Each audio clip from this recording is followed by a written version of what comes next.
Сайн байцгаана уу хүн үзэгчтэй.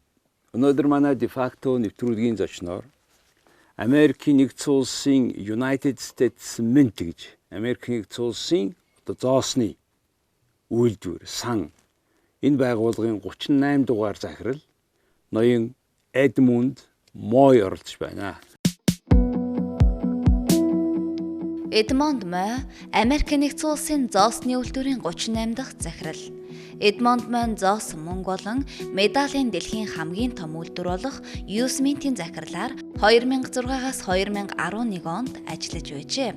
Тэрээр Wall Street-ийн Вэрш, Гарсан, Андерсон энд Сэдэв компаниуд зөвлөхөөр ажиллаж байсан ба 1979 онд Blue Cross Shield даатгалын компаниас ажлын гараагаа эхэлж, эрүүл мэндийн хөтөлбөр, түүний санхүүжилт болон бодлого боловсруулахад хувь нэмрээ оруулж байсан. Эдмонд Мой эдийн засгийн бодлого, алт санхүүгийн нийтлэл хүчгээс гадна CBS, CNBC, Fox News, Forbes, Dow Jones, Thomson Reuters сувгуудын нэвтрүүлэгт оролцдог. Мөн тэрээр тээврийн болон хөдөлмөрийн амны зөвлөхөөр ажилладаг.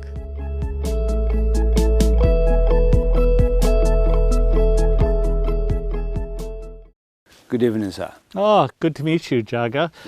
Even though you said so many nice things about me, I have no free samples from the Mint to give you today. All right, okay. However, let's talk about the Mint. Yeah. So you have been working there for 2006-2011 as a 38th director of the United States Mint. Yes, it was a high honor. Yeah. What is the function about this Mint? Yes. So it's an interesting position. It's one of the first agencies created by the federal government. It was actually authorized in the Constitution, and it was established in 1792. Its purpose was to create the country's currency, and at that time, what was radical about it was in order for the United States to be a successful country, we believed that we needed to have our own currency instead of using everybody else's. Second, we also wanted to implement the decimal system, which was at its infancy. Mexico was using it at the time, but that decimal system then has become the world standard after that. So the United States Mint, 1792, we make our country's currency, starting with the coins. So officially U.S. dollar started 1972. 1792. Sorry, 1792. Yes. Well, how many years? Yes. We also make gold and silver and platinum bullion coins, of which now we are the largest maker in the world. And then with any leftover capacity, we make coins for collectors. Well, let's talk about the coins and banknotes. Yes. So the Mint is doing all the coins? Yes, and the Bureau of Engraving does all the banknotes. Okay, who?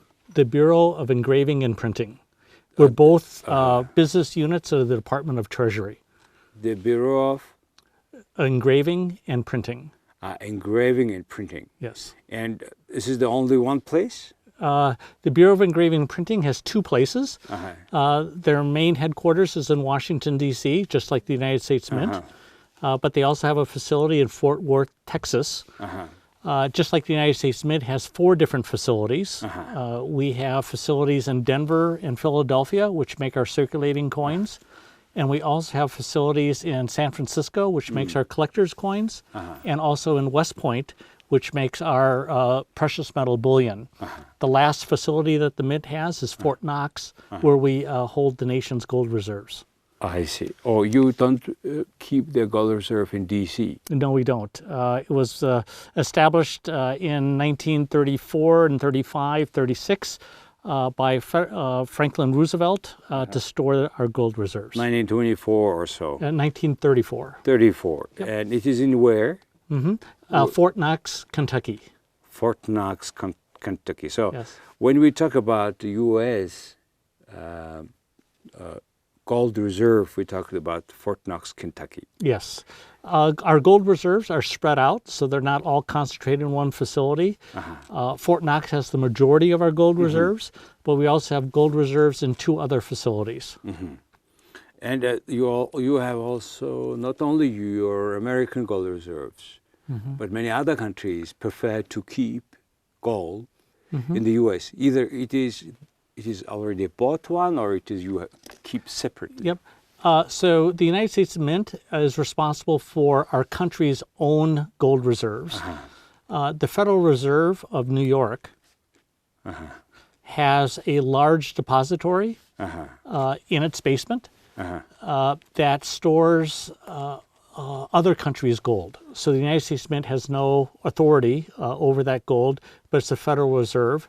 The reason why a lot of countries store their gold in the United States is for liquidity purposes.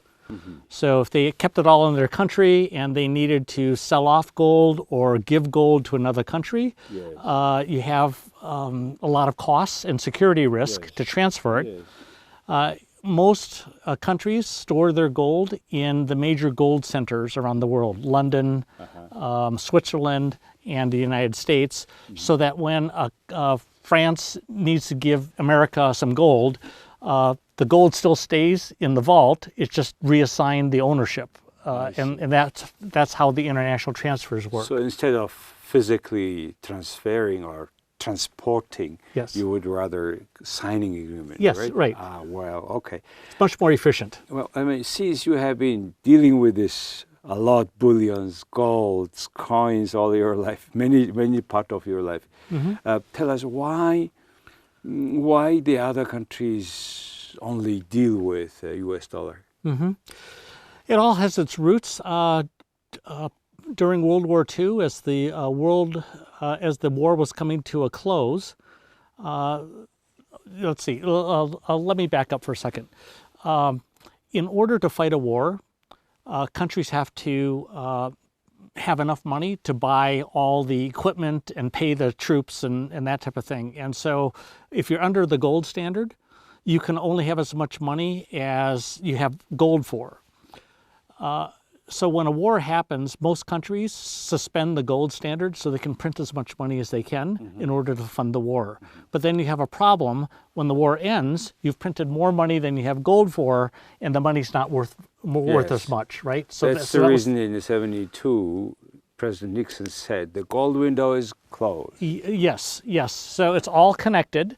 So as the war was coming to a close, they realized every country printed too much money.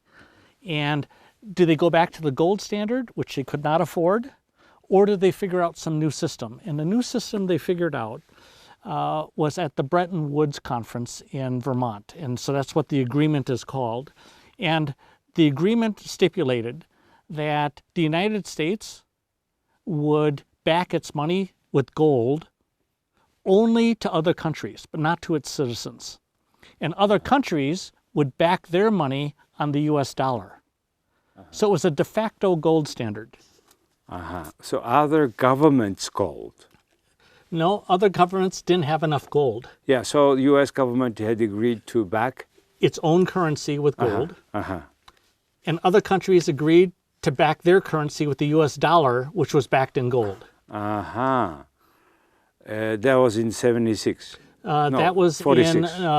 in the agreement was struck in 1944 and 1945. So that's the reason why dollar became kind of a gold. Yes, and you also have to realize that after World War II, virtually every economy in the world was devastated, except for the United States economy. Yes, that's why you made 12 or so that time $1 billion money, worth money to Europe, to renew Europe, renovate Europe, which was substantial, I think, one of the it helps supercharge the strongest, super step towards renewing renovating the Europe after devastating war, right?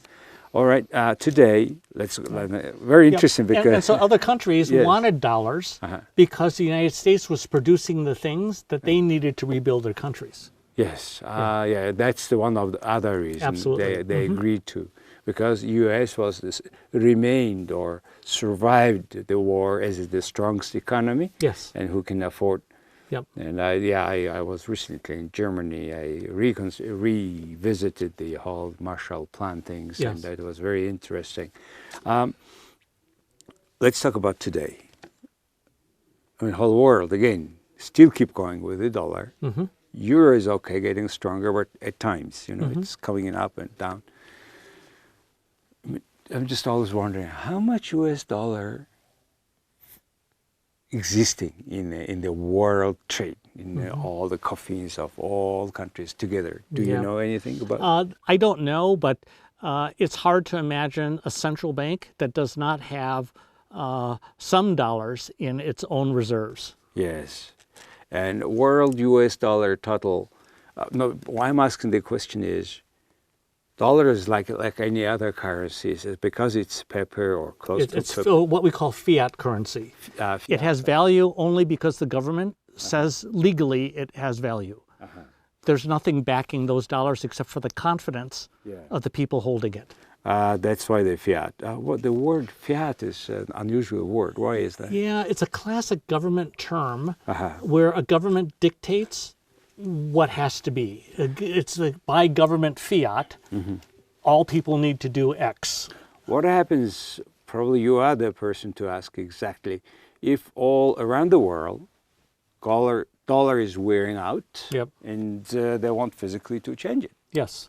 And in local cases, we give it to the central bank, collects money, worn out, and they put the same amount into the circulations. How does it work in the dollar? Yes. So both paper money and coins work in the same way. When they get so worn that they cannot be used in circulation anymore, businesses take them because they won't fit in the coin machine. It doesn't adequately count anymore. So they return them back to the bank.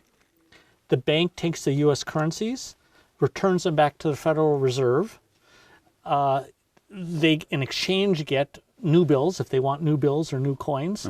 And the United States Mint, as well as the Bureau of Engraving and Printing, keep track of what the inventories have at the Federal Reserve.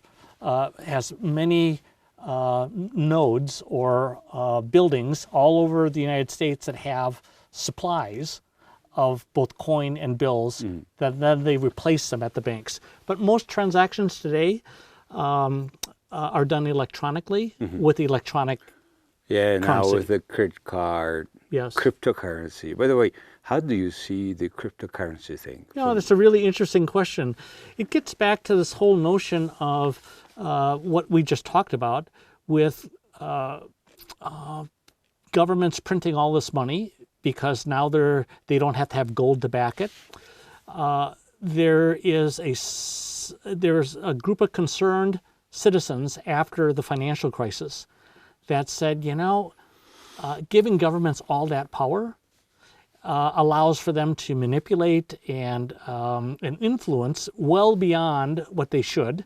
And maybe we should have a private sector currency. And if we could design a private sector currency, what would that look like? And that was the birth of cryptocurrencies, the most prominent one being Bitcoin. So I view cryptocurrencies in general as a private sector alternative to government's monopoly on money. I don't view cryptocurrencies as ever substituting for fiat currency 100%, but I do see and understand the concern that some people have of government's fiscal and monetary responsibility. However, it can coexist as it is now. Yes. And will it help more economic growing faster, bring you more liquidity? Yeah, so there are a number of benefits that come through. First of all, you can take a look at Venezuela. Venezuela has an awful economy. Their currency is experiencing, million% inflation a year. People are fleeing to cryptocurrencies because at least that gives them a chance to save some value, have a right? big inflation, yes. And so you're seeing cryptocurrencies grow in countries where fiat has failed. But I think in developed countries where fiat generally works well, when I use a credit card or do a bank transfer, it might be expensive, but at least it works. At least works. Right? And cryptocurrencies may work cheaper, but the benefit's not there. Where I see some of the benefit being is with cryptocurrencies using for money transfers all over the world. Yes. Much cheaper, much faster, and much more efficient. to the point where large companies like Amazon are considering having their own cryptocurrency to facilitate transactions within the Amazon economy. Then the issue comes if Amazon kind of large company does. Now issue comes, you are now running your ledger, balance sheet in the currency called cryptocurrency. And dollar cryptocurrency, how you would balance that into one document? Yes. So of course that's one of the challenges, but there's no way around having to deal with that, because they're not only dealing in, if Amazon comes out with its Amazon coin, that's not the only thing that's going to be on their balance sheet.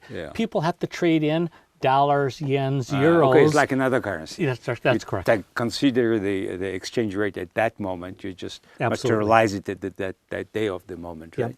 But Amazon hopes that once you get into their economy, you never have to leave. And they are creating new economy, by the way.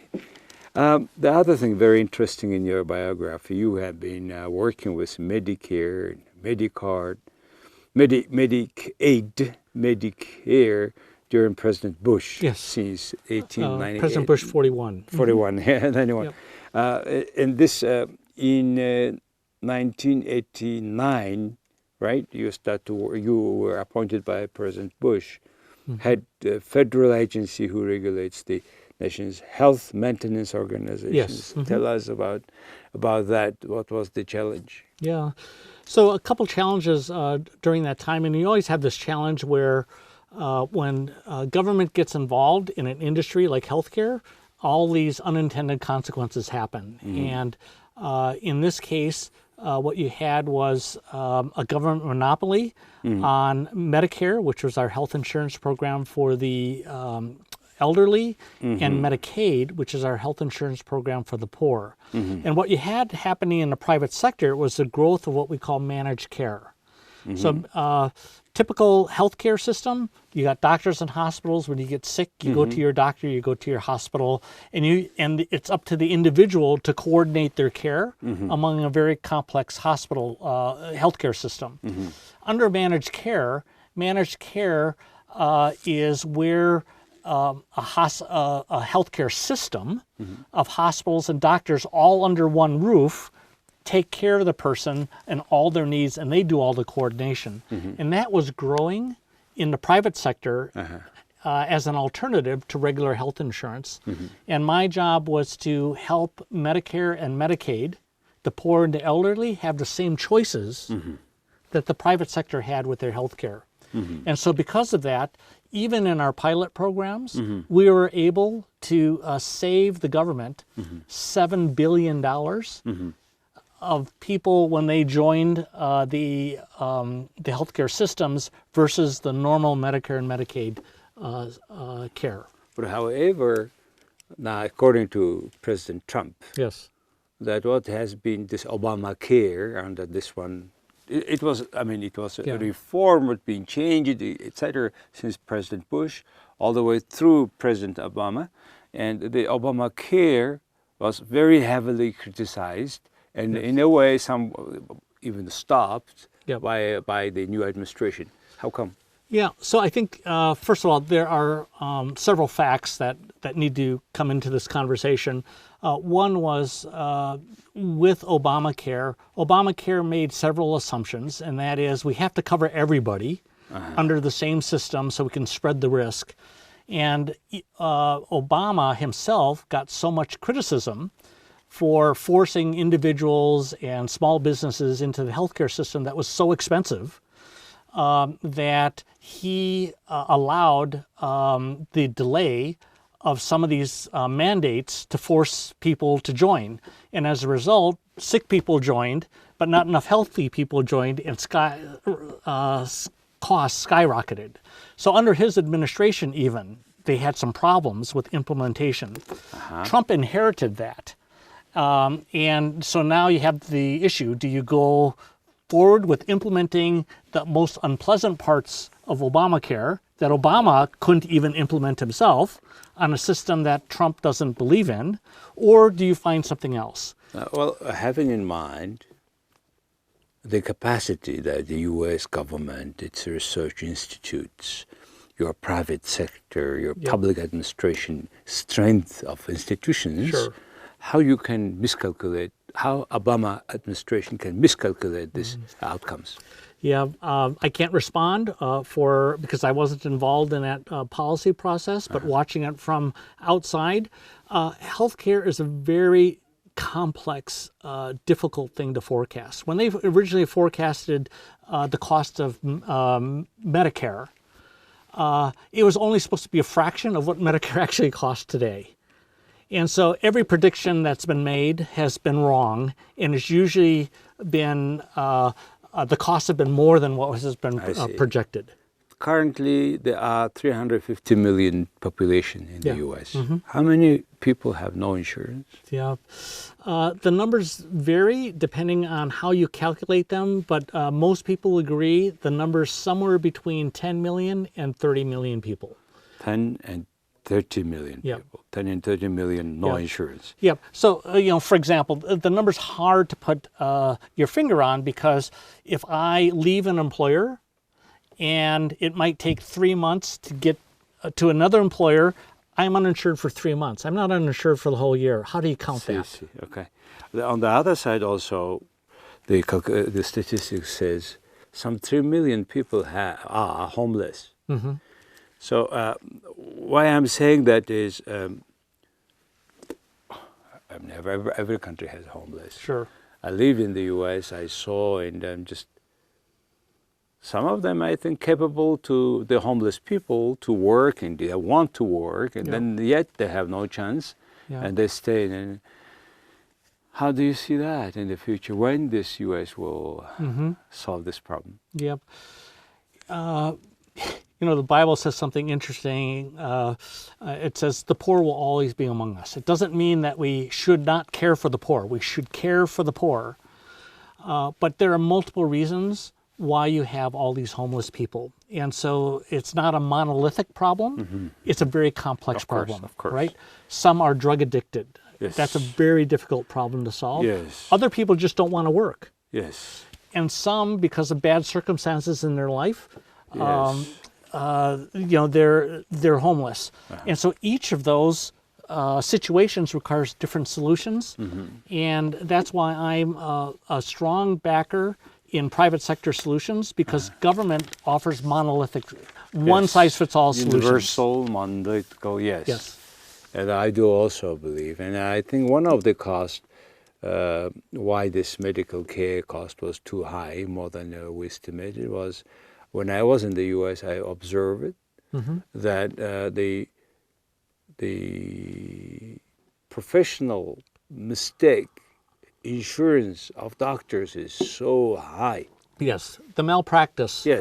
The threat of malpractice Yes. Forces a lot of doctors to practice preventive medicine, which is a waste in the system. Yep, that's somehow, I think it's just one case. Otherwise, you go piece by piece, solve, then the price will be decreased. Otherwise, I think the intention itself is to take care of poor and elderly people is okay. This is normal. It's every society should do that. It is, in particular, those elderly people who have been working all their life hard. They deserve, right? You have minimum things.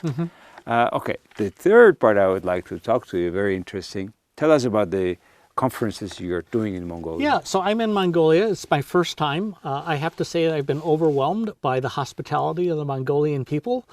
The reason why I'm here is to speak at a conference called Grow Mongolia.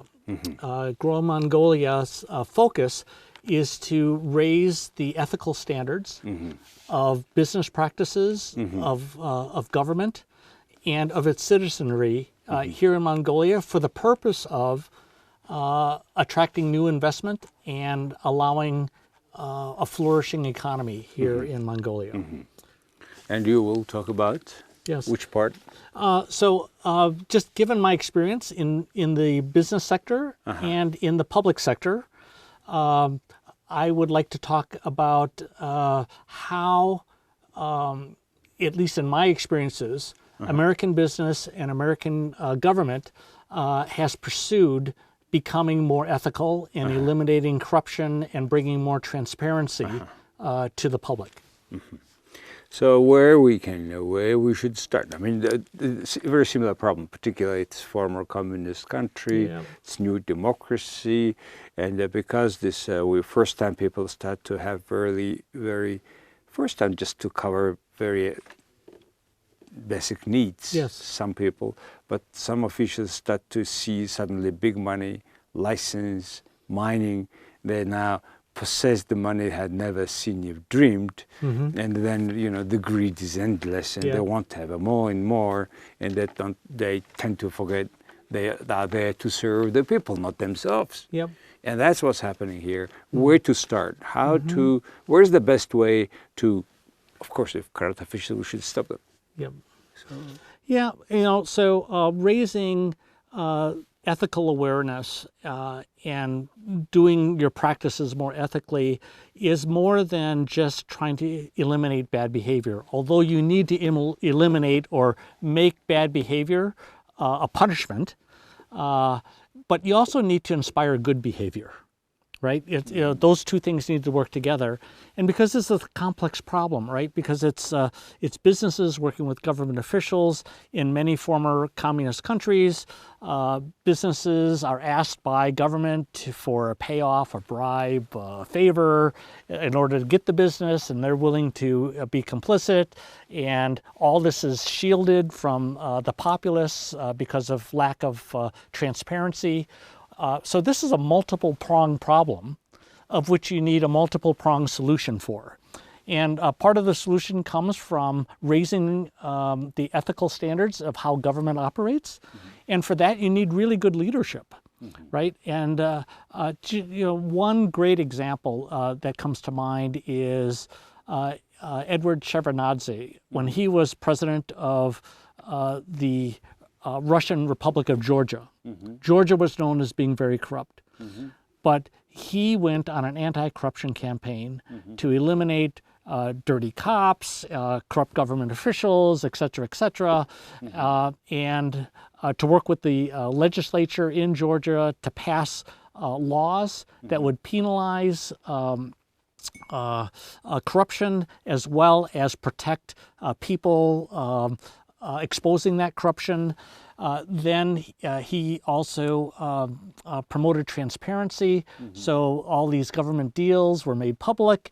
The press and media were able to get access to that and hold the government accountable, and all that turned around Georgia's economy in lightning speed. Yeah, and Saakashvili, who had been partially working with him, I think initially at his age, he was picking up the fruit of what Shevardnadze started. Absolutely. And unfortunately, his interior minister was misusing his power, and I was in Georgia, and then at the election, the last election where they kicked out Saakashvili, the interior minister office was misusing it. They were beating very hardly young people, and that video was disclosed to public a week before the election, so they have wiped out the results. Well, and that's proof that this isn't just a conference, right?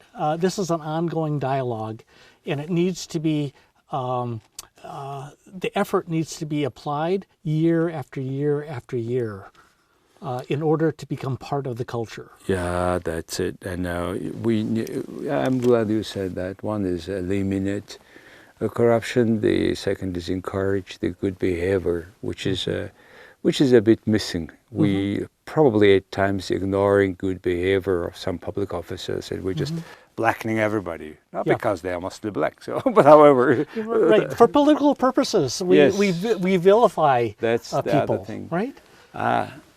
Please, very interesting, Edmund. How come? I mean, please tell us about you when you came to this country, or your parents, and about your family. Yeah. So I have a classic immigrant story in America where my dad was fleeing communism in mainland China. So he came to the United States in the early 50s. and he grew up in what's now known as Guangzhou, or it used to be Guangdong province.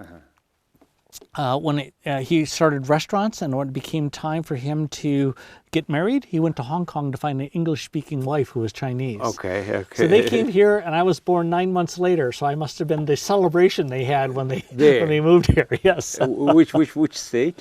I grew up. I was born in Michigan, but grew up in Wisconsin. So I have a very Midwestern, plain-speaking culture that I grew up with. Could you speak that time Chinese? Yes. So my parents, even though we were one of the few Chinese families living in this area of Wisconsin, my parents were adamant in us learning to read, write, and speak Chinese. And behind home doors, we were a Chinese family. Okay. And so I had to learn how to bridge the gap between East versus West, So just in my own family. You were all your life bilingual. Yeah. Bilingual. Yes. Although I've lost a lot of my Chinese. Okay. Do you understand now Chinese completely? or Yes. not? Well, I understand Cantonese, which is Cantonese. what my dad and mom, that was the only dialect that they could speak together. And through that, I maybe understand a little bit of Mandarin. Mandarin a little bit. I Yeah. see. And you. So I can order really well in a restaurant, as you can see. You adopted children from China. Oh, yes. Yeah. Was it possible? First of all, Not anymore, probably. It's harder to do it today. But adopting those two girls from China have been the most profound experience in our personal lives. Yeah. How old are they now? So they're 13 and 7. Okay. And if you can imagine, I'm 61. So all my friends said, do it because they're going to keep you young. And that might be true, Jagda, but Okay. right now they're keeping me tired. All right. Last questions. You have been talking about ethics, corruptions, but in how do you find the process that going on in China with the President Xi Jinping? Yeah. And they also say it is corruption is yes good, but on the other side, many regard it as a way of fighting your competitors. Yeah. What do you think? Such an interesting question. So when I look at China today, as you know, Chinese economy has been growing. And it has, in one way, it's been a miracle to lift so many hundreds of millions of people out of poverty to the middle class. And Such a short period. Such a short period of time. One So China generation. deserves credit for Sure. that, right? But as a result, the Chinese people have given the government a lot of freedom and flexibility to do what they want as long as their prosperity continues. And as you see, there's limits, in my belief, of a state-run capitalistic economy. And you're seeing that in the slowing growth in China, which means less people are becoming prosperous, which means all those people who are giving government a lot of latitude are getting very restless. And as a result, I think that China now has done two things to bring back credibility. One is something that we could probably agree with him on, and that is to eliminate corruption, because corruption causes mistrust Everywhere, yes. everywhere with the people, and that hurts your ability to grow. Yes. And that, I think, is a lesson here from Mongolia. Yes. Right? Is that Second? And so the second piece is they have to figure out a way to control their population, because the corruption campaign has been focused a lot on Xi's enemies. Yes. Now, it's more broad than that, but Yes. a lot of his enemies are on the targeting end. Will it, you think, eventually will bring dismantling the political system in China? Yeah, I think it will be one key catalyst is going to be the Chinese social index system that they're implementing, because I think all people, in my belief, are willing to aren't willing to have that much of their individual freedom taken away from them.